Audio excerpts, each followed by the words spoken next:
Hello and welcome to the Drum History Podcast. I am your host, Bart Vanderzee, and today we are joined by the legendary Dave Elitch. Dave, welcome to the podcast, my friend.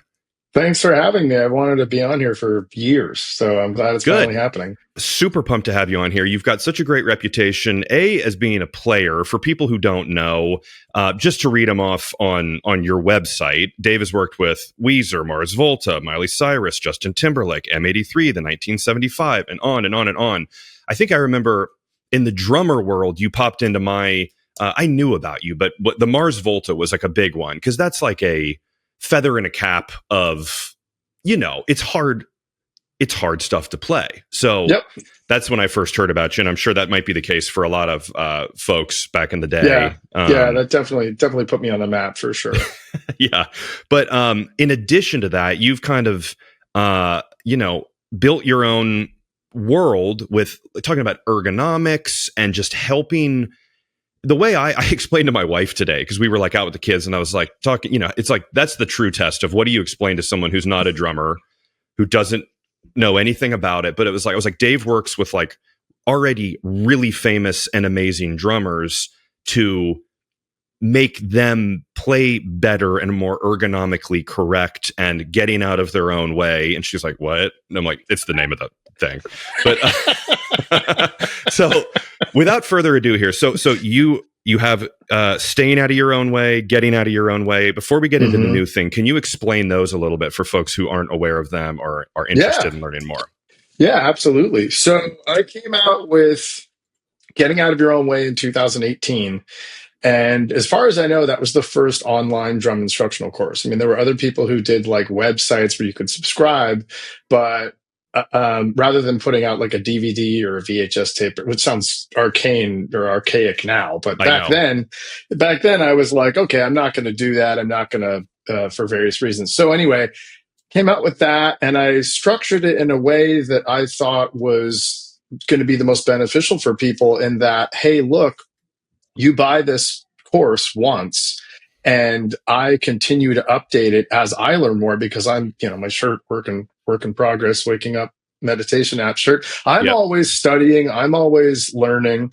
So, hey, I'm going to keep updating this thing for the rest of my life, and you only buy it once.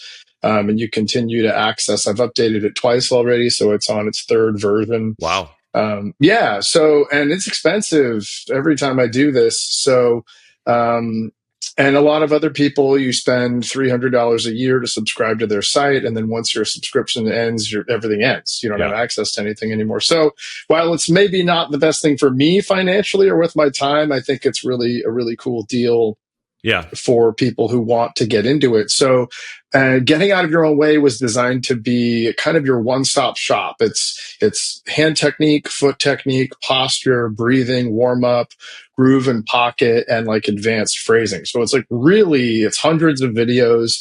It's really, really in depth. I mean, I still teach people now where they're like, I've kind of just been doing the hand technique. I haven't even gotten into the phrasing yet. So It's meant to be, hey, if you want to get into that, work on it on your own, and then come study with me, it saves us a ton of time. Or you study with me and then you get it and you can use it as reference material, because the real reason why I made it is because I would work with people and I'd be like, okay, that was awesome. You nailed it. And then they'd come back and I'd be like, what are you doing? Like, oh, well, I watched this guy on Instagram, and it was like, so I wanted to have a reference of me doing it. So that course, it's in its third version. It's done really, really well. People love it. I'm really proud of it. And then Staying Out of Your Own Way came out a couple years ago, and I made that course with Diana Linden, who was one of my mentors, who was a sports massage therapist, I was very, very close with, and she worked with like Hickson Gracie and Ronda Rousey and all these Olympic powerlifters and Olympians. And so the thing that I learned from her, both working with her personally and sending all of my clients to her, is 99% of the time when someone comes in to see me and they have physical issues, it usually comes down to them not getting sports massage. And this is something that Western medicine will not tell you about because they don't believe in it. And I always have to say this, like, Western medicine's a miracle for a lot of things. Yeah. But the problem with this is people go, oh, my arm's killing me. And you go to the doctor and they go, oh, well, let's give you a nerve test or a cortisone shot or surgery, God forbid. Surgery. Yeah, no. Yeah. And they never tell you to get body work because they don't believe in the pathology and they think it's a placebo. So being that Diana, I always sort of compare her to like the Oracle in the Matrix. She was, and anyone don't worry about the vase. What vase? Totally. Yeah. And anyone that went and saw her or had the pleasure of spending time with her would agree. So I was like, Di, you're not going to be around forever. I want to do a course with you together, and catalog your all of your immense amount of knowledge. And so that course is sports massage, how to work on yourself, what to look for in a practitioner, and then stretching and rolling out and using tools, and then strength training, breathing, warming up, cooling down, all sorts of tools you can use. It's because musicians are athletes, and we don't treat ourselves like athletes. We don't take care of ourselves until there's a problem. And oftentimes it's not that it's too late. It's very, very, very rarely too late. Can't even think of a scenario like that, except for like Phil Collins, obviously. Yeah. But you should be doing preventative maintenance as opposed to repair. Yes, maintenance. Exactly. So that's the whole deal. And the thing is, people are always like, oh man, well, this is like, it's so obvious, or it's like, I can't believe how simple this was. And it's like, yes, once you have the right information that actually works, that's actionable, it is simple. But the problem of the zeitgeist is that in this day and age, whether you're talking about nutrition or health or whatever it is, there's so much misinformation and disinformation out there that trying to get actionable, concrete, tested information. That's why I do what I do. It's like, hey, look, I've been out in the trenches. I can play. I have a lot of real world experience. Like, this is what actually works, whether it's the getting out of your own way stuff, the staying out of your own way stuff, or this new course, Your Mind's Ear. It's like, what actually works in real life, not what's hypothetical. So many people go, well, this is what's supposed to work on paper. And then they just stop. Yeah. And then they don't do it. And which we're going to talk about Your Mind's Ear, the new one. But I want to throw out there that I've done episodes with different people before about ergonomic stuff and mental health stuff and how you can get in your own, really, I mean, I'm not trying to just use the same slogan, but you can get in your own way a lot, which truly great title because it's true. But there's also, I think, a stigma around, well, don't tell me I'm playing wrong, or don't try and correct me, or it worked for Buddy Rich. You look how he's playing, completely hunched over. Yeah. So sometimes people don't want to be told what they're doing wrong to get fixed. Well, I love that you brought that up because it is something that I have to deal with constantly. And so I was talking to a really famous drummer. And he was like, well, I don't want who I now work with. And he was like, well, I just don't want the drum police after me. And I was like, that's not what this is. Like, that's what you think this is, but that's not actually what it is. So something that I have to say multiple times a day is when you talk about a gifted player or athlete, the definition of being gifted is being able to play or express yourself at an extremely high level in spite of your poor use of your body, not because of it. So that's why Buddy Rich could have his head buried in his chest and his rack tom like insanely low and be collapsed into himself, like you were saying, and still be one of the greatest, if not the greatest drummers of all time, because he was playing since he was 18 months old and he's an alien, right? Yeah. So traps, baby traps or whatever, traps the drum wonder. The drum wonder. Yeah, exactly. So I have to explain that to people all the time. And people go, well, what about so-and-so? The other thing you don't understand, because I have to see it all the time, is you don't know what these people are dealing with physiologically. I have to help these people, right? So it's not obvious all the time how much pain these people are in. And you can misuse yourself if you're gifted, or even if you're not gifted, until you're in your late 20s, early 30s. And then your body starts going, dude, this isn't going to work anymore. Yeah, take care of yourself. Yeah. Right. But the problem is people don't think they have to because they think they're going to be young and live forever.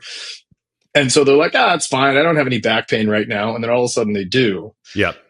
So the analogy I always use, well, also one other thing before I forget is the thing that I've really focused very hard on and deliberately on in the past 4 or 5 years is changing the messaging or publicly facing in this work that I do, because so many people misunderstand it. So this is not about right or wrong. Yeah. This is about healthy or unhealthy. And if you're using yourself in a healthy way, you're basically, you're a hose with no kinks in it. So the water just flows freely. Sure. And so it's not about, you're doing this wrong, let's do it right. It's about, hey, you got a bunch of kinks in your hose, let's undo that so you don't injure yourself, and so you can have an idea in your brain and it comes out into your hands and feet unimpeded. Yeah. It's not about right or wrong. Now, I will say a lot of the predominant pedagogy that's been swirling around for decades, some of it is what I would say wrong, and I mean that specifically because it's out of sync with how the body's designed to function evolutionarily speaking. Yep. So there are things out there where you're like, whoa, that actually is incorrect information. Sure. And you have to be careful with that stuff. But that's the freedom of the internet, where anyone can upload anything, which is a bad thing. But I think that's historically been out there. People have been putting out books about drinking, like drink mercury because it's good for you or something, and then you turn blue or whatever happens. Yeah. Or die. 100%, dude. That's the problem of the time. So yeah. So yes, like I'm glad you brought that up, because that's something I have to mention all the time. Yeah. I think creating a habit is super important. And it's like, honestly, it's one of the only ways that any of this works, because this is drum related in a way, but I've had lower back pain for years. And it started with lifting a case full of hardware that was so overpacked, so heavy, should not have been this heavy, going upstairs.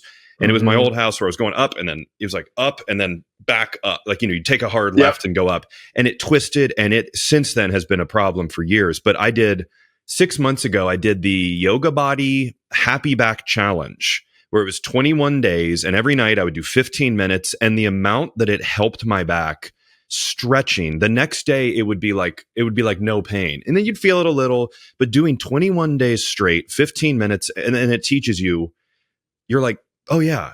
Once you get in that routine of taking care of your body and sticking with it, and the same thing goes with drumming. And hopefully, if you catch it early enough, you can avoid those lower back pain issues. Because dear God, lower back pain is just miserable.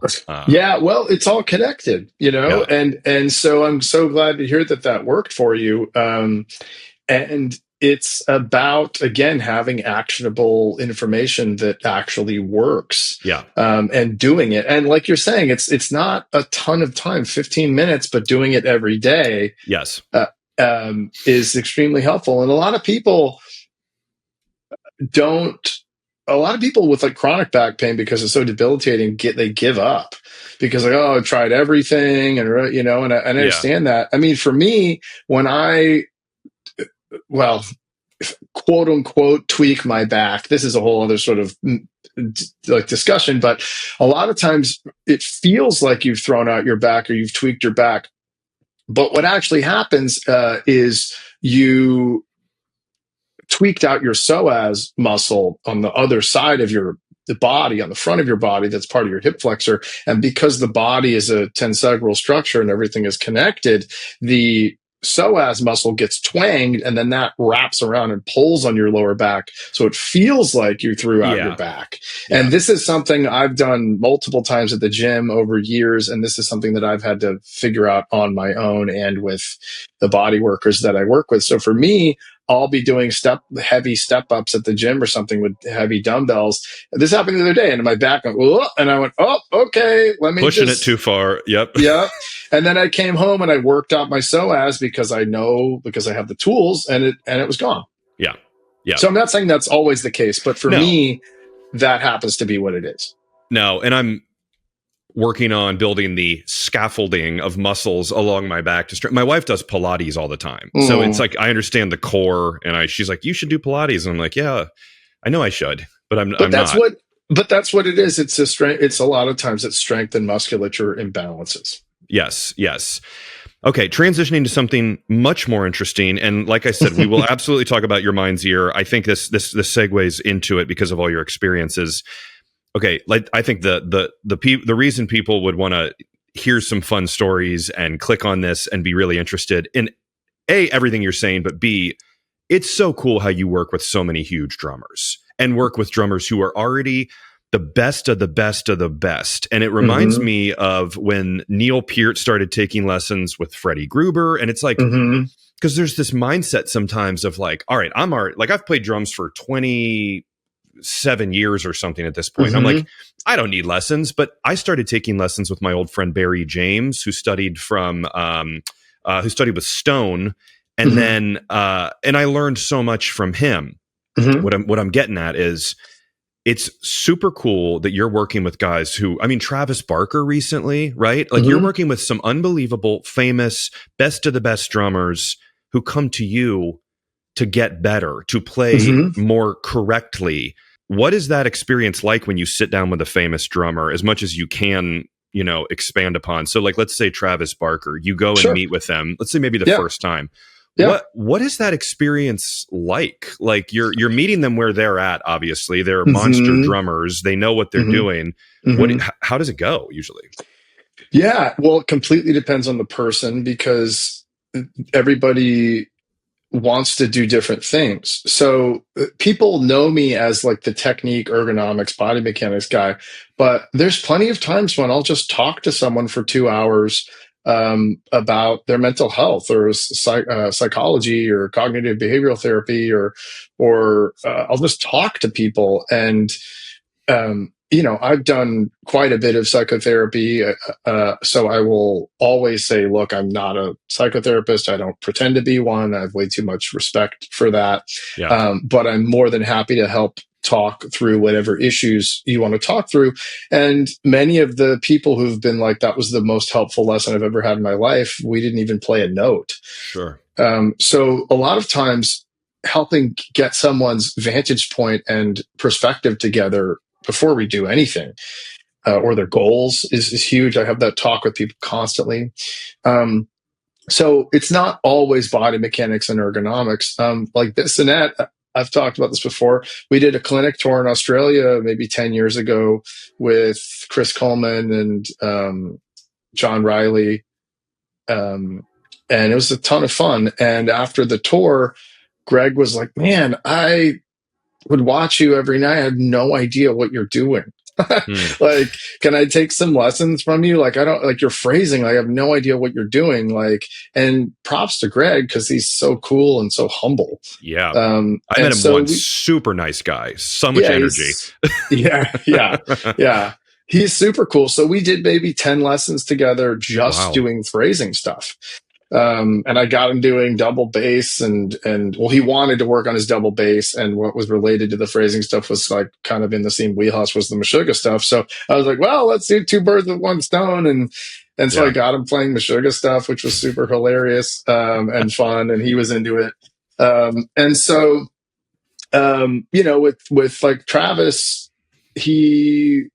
I've sold him a number of like really great snare drums because I have a lot of this will go into the other part of our conversation here, but I love gear and I have a lot of snare drums and I'm constantly sort of moving stuff around.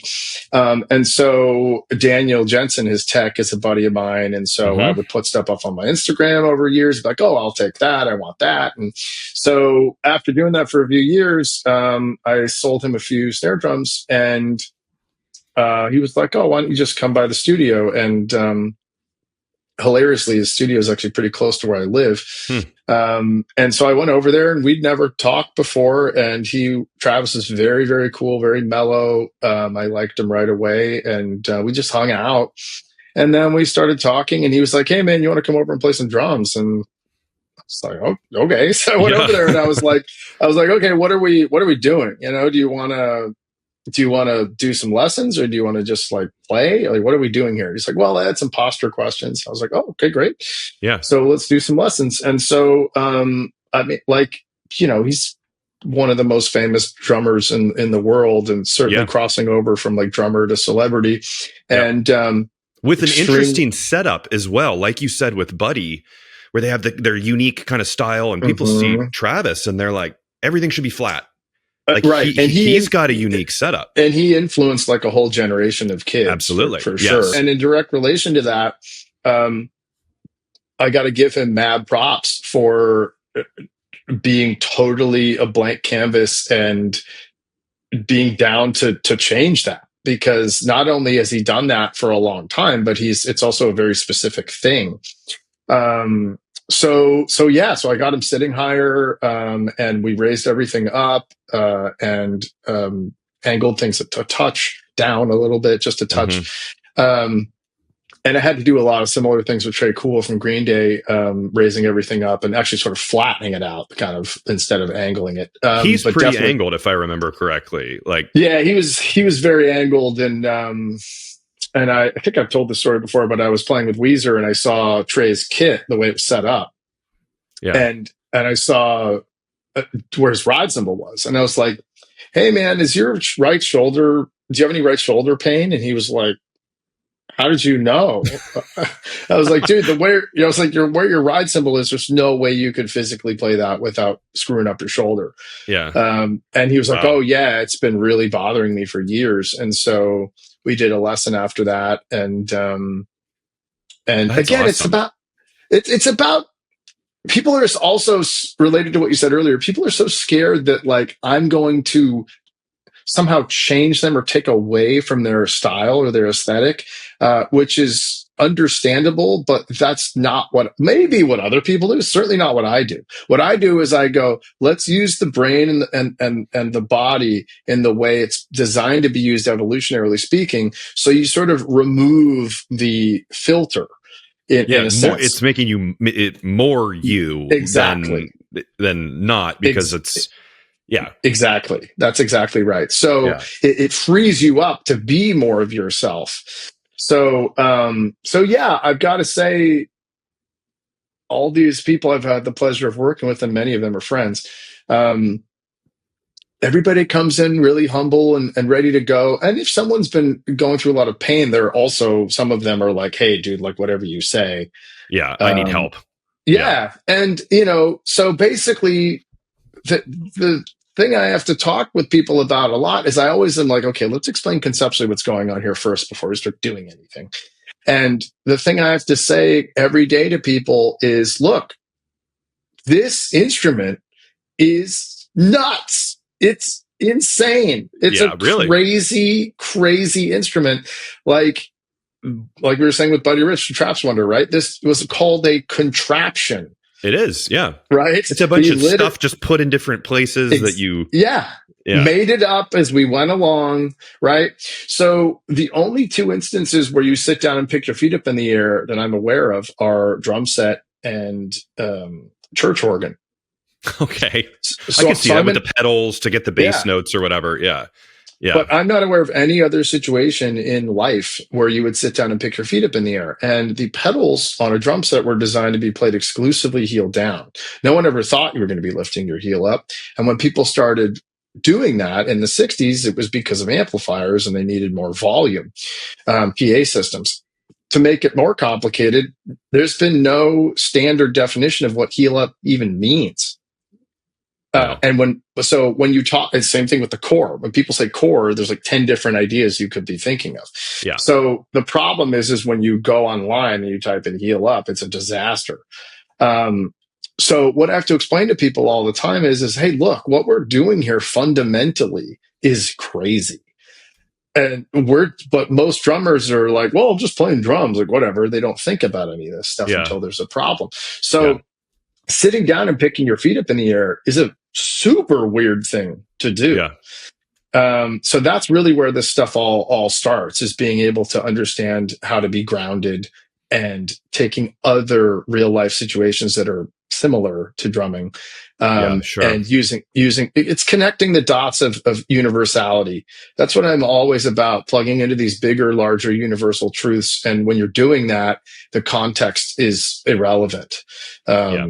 It's about using the body the way it's designed to be used. And whether you're playing baseball or boxing or playing drums or fencing, it doesn't matter. No, it's cool. Also, it's a great idea to look at other things. It's like how in, science and technology, they look at nature to develop things for like the lily pad helped make the waterproofing material that's on like airplanes or something. Pretty sure I heard that somewhere. It's probably false. But anyway, it's cool to look at things and be like, all right, how can I apply what a boxer's doing to playing drums? Because seriously, it is an instrument where you can get hurt. Like you can hurt yourself very badly. Oh, yeah.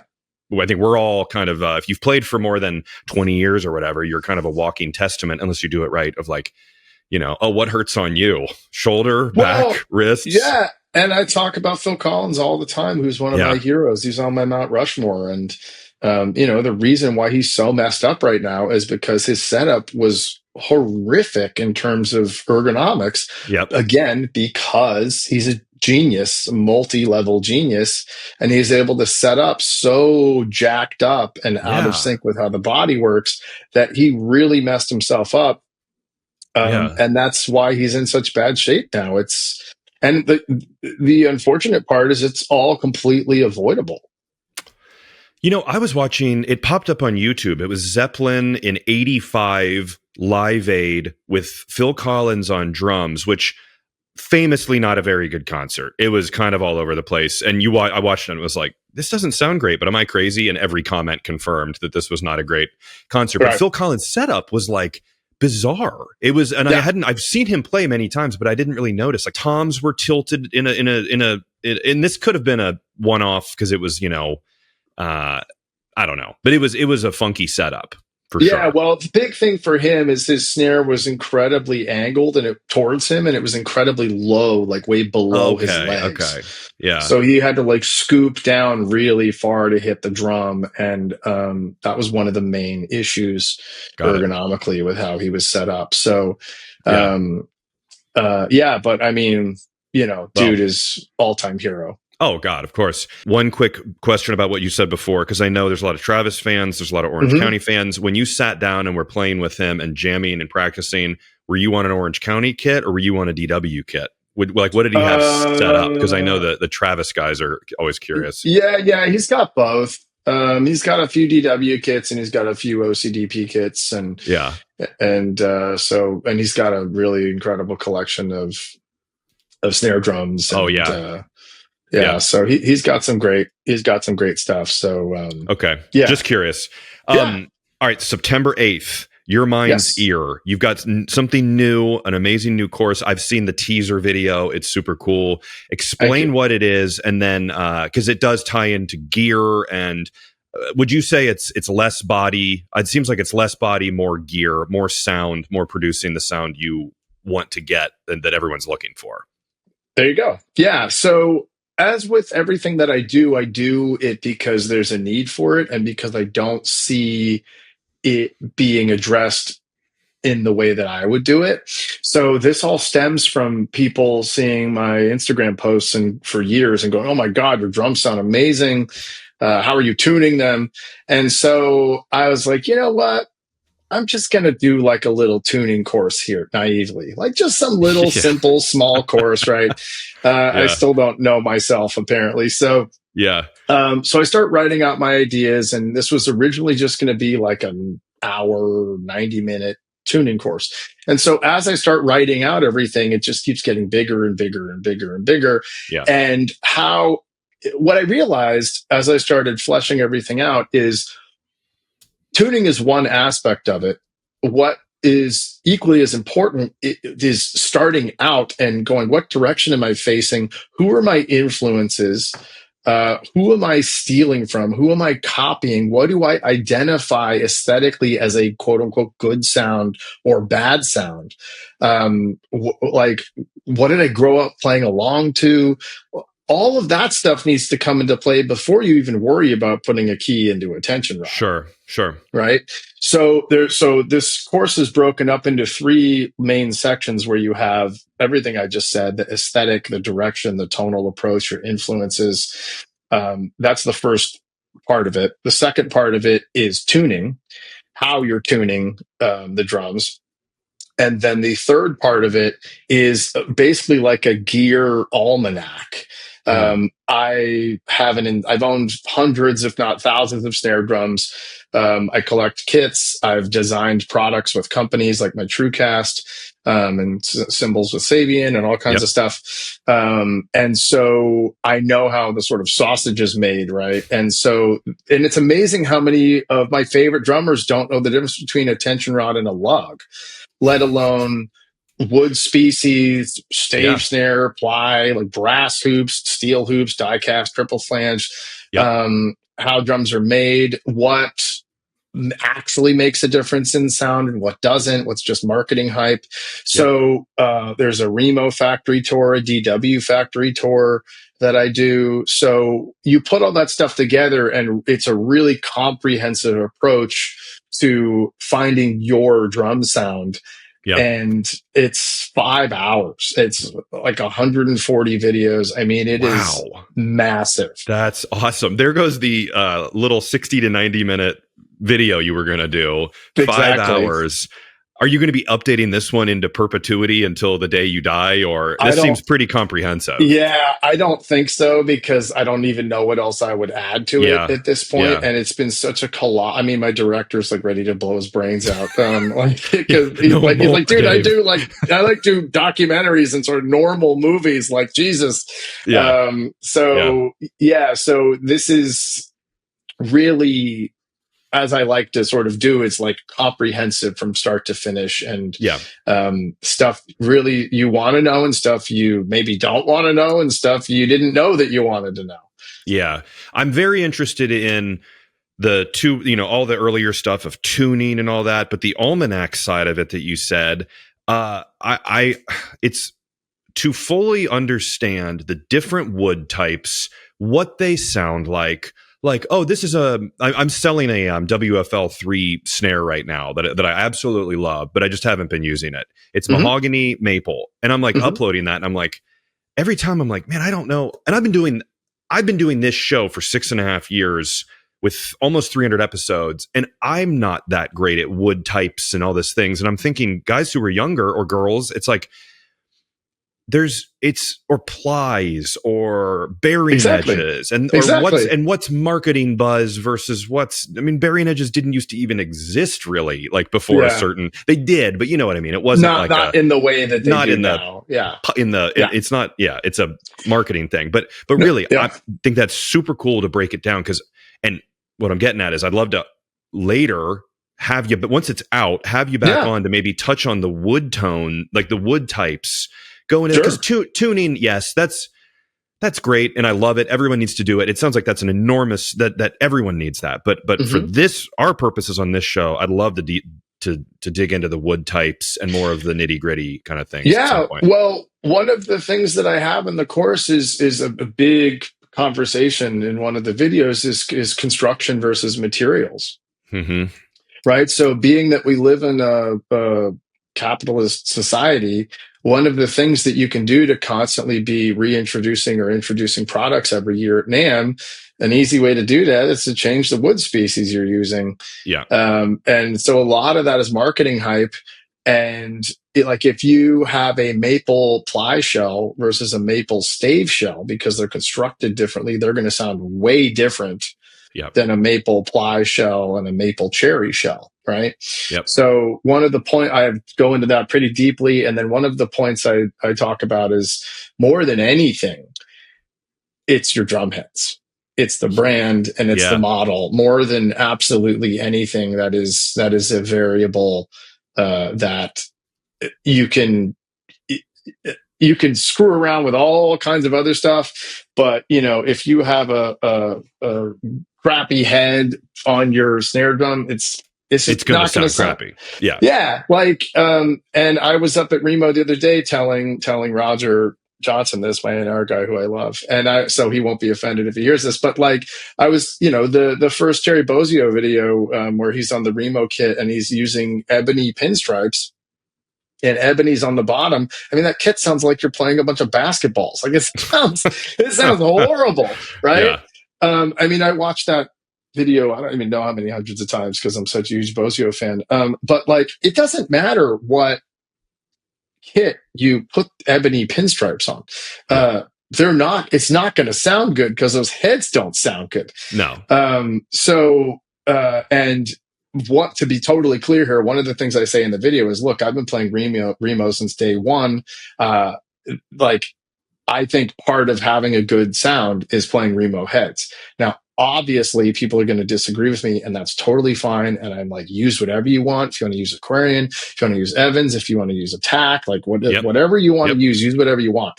But to me, that's a really important part of my sound. And the whole point of making this kit is because people initially were like, your drums sound amazing. What are you doing? Right. Yeah. So I agree. Yeah. I'm a DRUMEO guy as well. I love DRUMEO, always played DRUMEO, experimented with different kick heads where I've used the Aquarian Super Kick 2 on the bass drum for years, where I'm like, okay, there's nothing wrong with the DRUMEO offering, the whatever is the Power Stroke 2 or whatever there is on their side. But I'm always coded ambassadors on top, but I just love the Power Stroke. So, but I think that's half the fun is experimenting and being like, totally. And also it's like the reason you might like Zildjian is amazing. Sabian is amazing. Paiste is amazing. They're all amazing. Meinl's amazing. We live in a time now, and I've heard this across the board with like, you're not going to go out and really buy a clunker car nowadays. It's going to be a lemon. Like everything's kind of worked out. Drum sets they're all really good. It's more of what brand I say that all the time. I go, look, everyone makes good drums. Everyone makes good cymbals. Yeah. Sticks have gotten way better. I still think Vic Firth is head and shoulders above other companies, but I like Vic Firth. Yep. Yeah. But you can play other brands and get a decent stick now. Heads, I really think DRUMEO is really head and shoulders above other companies. And again, that's just my opinion. It's not right or wrong. I joke all the time and I say, if you want to use like an Aquarian Super Kick or like an Evans EMAD, those heads sound really good on like shitty kits. So like if you put like a Super Kick on an export, you're killing it. Yeah. Like it sounds great. But if you put one of those on like a collector's kit or an SQ2 kit or like a very expensive kit, it tends to not sound very good. That's interesting. Because I guess you're choking out all the actual resonance from the drum and you're just getting more of a thud, which I think with the Super Kick and with the EMAD, which I think the patent ran out on the EMAD, so now DRUMEO makes their own version of it, like a SMT, I think, where you can take the thing out and put it in and the muffler and so those sound really good on cheaper kits because there's kind of the opposite of a Power Stroke 3 where it's like a ton of subby low end. So which a lot of times on these cheaper kits is missing. So you could put a Super Kick or an EMAD on an export and you're like, oh my God, this thing sounds amazing. And you put it on a nicer kit. And to me, like certainly with the DW bass drum, there's so much low end already. You don't need more of it. Yes. So the Power Stroke 3 is kind of very scooped and like you have a lot of attack. And so it works really well with the DW kick. But one of the things in the course I say is like, hey, look, one thing I did with the course is I said, hey, look, I'm going to have a DW collector's maple kit. I'm going to have my 60s Ludwig maple poplar kit. I'm going to have my 80s Gretsch Jasper kit. And I'm going to have this crappy $300 Zim Gar kit that Angel City gave me because I thought it would be fun to be like, hey, look, this isn't about having amazing gear. You can make this crappy kit sound good too. But my point is it doesn't matter what kit I'm using. I put a clear Power Stroke 3 on the batter side for vintage, new. That's really my go-to. So anyway, yeah. And that's the fun of our instrument though, is experimenting where everything you're saying, your body playing correctly, that's all important. That's like essential. But like experimenting with heads and finding your own tone and what works for you. Use everything you're saying as a starting point and do it. But then obviously people can tweak and get their own sound from there, which is the fun and joy of our instrument. 100%. Exactly. And if I'm playing a DW kit, I'll probably do like clear coated emperors on it. But if I'm playing my 60s Ludwig kit, I'll do coated ambassadors. Yeah. Like it totally, sometimes if I'm playing my 80s Gretsch kit, I'll do like clear pinstripes, which I would never do on a DW, right? Sure. So it totally depends on the context and the vibe and the aesthetic. But that's the whole point of this course is I've played all kinds of different music. I just had this great kid, Ben Ellis, this track I just played for him came out a few days ago here, and it's like singer-songwriter stuff. And I've played in metal bands, I've played in pop stuff. So like for me, I've been in so many different musical situations. I want to give someone the tools to be like, okay, I get called for the singer-songwriter thing and I know what to do to get that sound that I should be getting. And then I get called for this metal thing and I know what I should be able to know, should be able to, how to get those sounds, right? For sure. Yeah. Okay, Dave. So as we wrap up, one final question for you, like action item for people out there. You mentioned, and I think it's been brought up across the board on the show, that like Instagram, Facebook sometimes gives people, they see a drummer that they're watching and they're going, God, this guy's crushing it, but he's clearly playing in an incorrect manner. It works for him, but it's probably not going to work in the long run. What is something that, like, you've worked with so many drummers, you've seen so many drummers, we've all seen the Instagram people, that across the board, what's like the number one or two couple things that people should start doing today to be ergonomically better on the drum set? Like if there was one thing that's like, stop doing this right now, it's going to hurt you. Everyone does it. It's a big accident. It's a big mistake waiting to happen.